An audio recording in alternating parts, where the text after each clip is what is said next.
आज हम आपको ये बताने जा रहे हैं कि पिछले वीडियो में हमने ये जानकारी दी थी कि मेन रोड में प्रवेश करते समय या सीवर सिस्टम में कार्य करते समय हमें प्रवेश से पहले किन किन सावधानियों को हमें सावधानियों के प्रति सचेत रहना चाहिए।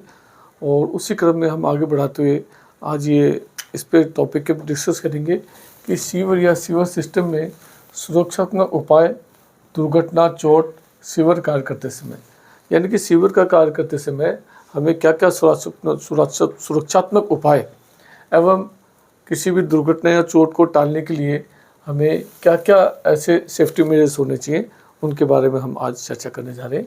ये एक बहुत इम्पोर्टेंट वीडियो है, जिसे आशा करता हूँ कि आपको इसमें जानकारी मिलेगी। और ये जानकारी जो है वो CPHU मैनुअल के अनुसार है।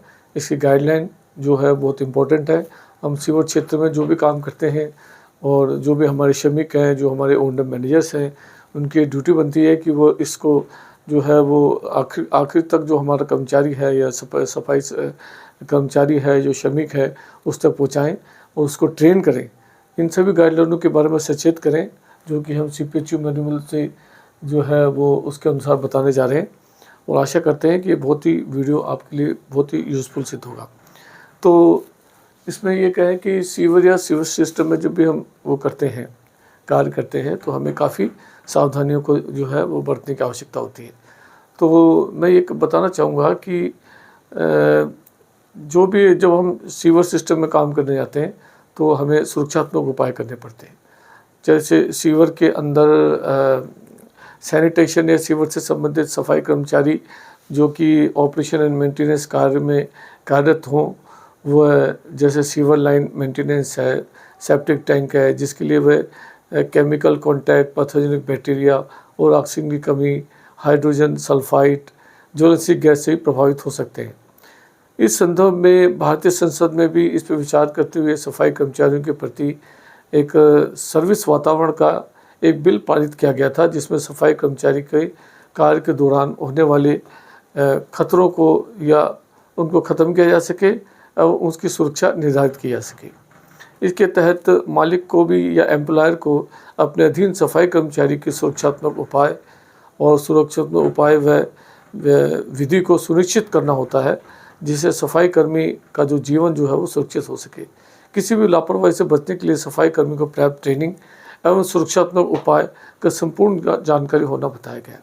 तो 2013 में संसद में ये बिल पास हुआ कि ये जो मैनुअली जो भी हम सीवेज का डिस्पोजल करते हैं, तो ये पूर्णतः निषेध होना चाहिए।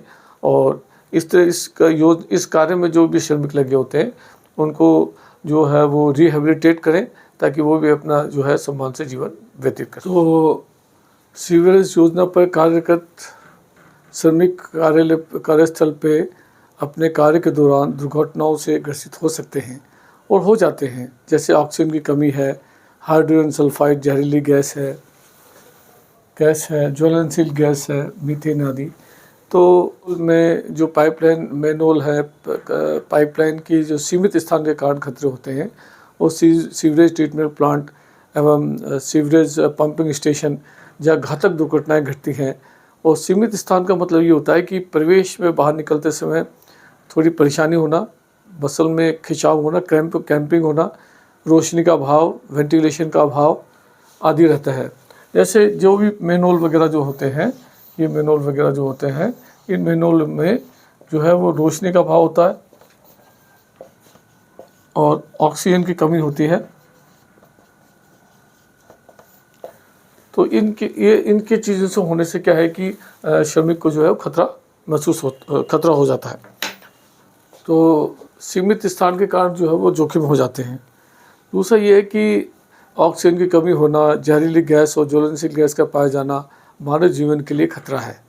ऑक्सीजन कमी का खतरा, अब मैं आपको बताना चाहता हूँ कि ऑक्सीजन हमारे जीवन के लिए बहुत इम्पोर्टेंट है, और ऑक्सीजन की कमी होना जो है वो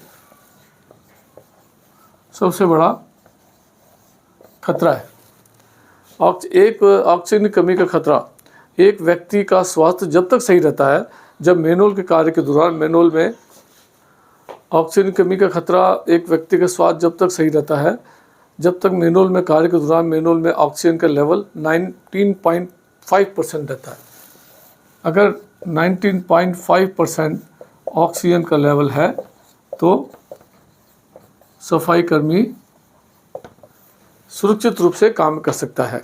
इससे कम होने पर व्यक्ति में ऑक्सीजन की कमी होने पर दिल की धड़कन बढ़ जाती है, सांस लेने में दिक्कत होना शुरू हो जाती है और 8 से 10% ऑक्सीजन का लेवल होने पर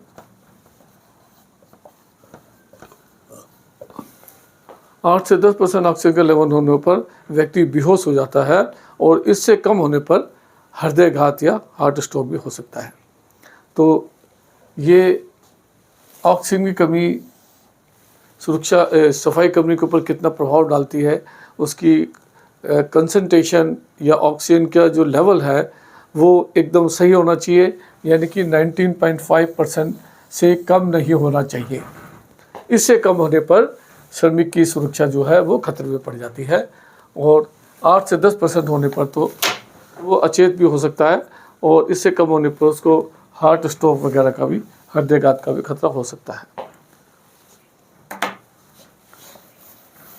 अब इसके आगे आता है कि जहरीली गैस।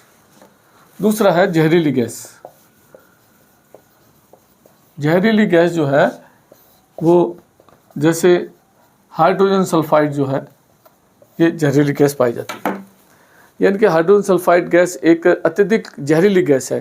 किसी भी एसटीपी में ये अधिक मात्रा व कंसंट्रेशन में होती है तो जिस व्यक्ति को तुरंत, उस व्यक्ति की तुरंत जान भी जा सकती है। यह व्यक्ति की आँखों व सांसों के माध्यम से शरीर के अंदर जाती है और खून निकलने व सांस लेने में कठिनाई व दम घुटने से श्रमिक की मौत भी हो सकती है। तो हम क्या कहते हैं कि हाइड्रोजन सल्फाइड गैस जो है वो एक जहरीली गैस है और ये जो है इसका जो लेवल जो है 10% से ज़्यादा है तो हो सकता है कि व्यक्ति की तुरंत जो है वो आँखों व सांसों के माध्यम से शरीर के अंदर जाती है और खून निकलने व सांस लेने में कठिनाई व दम घुटने से मौत भी हो सकती है। सीवर में अधिकतर ये है कि राइजिंग लाइन जो होती है, जहाँ ऑक्सीजन की कमी होती है या नहीं होती है, उसमें जो इन्वर्टेड साइफन होते हैं, जहाँ स्लज इकट्ठा होता है, वहाँ ये समस्या उत्पन्न होती है। ऐसी परिस्थिति में ऑक्सीजन की कमी जो है वो बहुत होती है और कार्य करते समय जो है वो श्रमिक की जीवन को खतरा हो सकता है। हाइड्रोजन सल्फाइड जो गैस है वो great chamber, pumping well, great chamber, pumping well और क्या कहते हैं सेडिमेंटेशन टैंक इत्यादि में उत्पन्न होती है। सीवर्स में उत्पन्न जो भी हाइड्रोजन सल्फाइड गैस को अगर जो सीवर्स होता है, जो उसको जो स्लज जो होता है उसको सेटल कर देते हैं तो उससे क्या है थोड़ा कम हो जाता है। और अगर उसी स्लज को स्टीर कर दिया जाए या उसमें गैस उत्पन्न हो जाती है तो वो श्रमिक के जीवन को खतरा उत्पन्न कर सकती है। सीमित स्थान में ज्वलनशील गैस से खतरा, ये भी हम आपको बताना चाहते हैं कि सीवर में जो ज्वलनशील गैस होती है, ज्वलनशील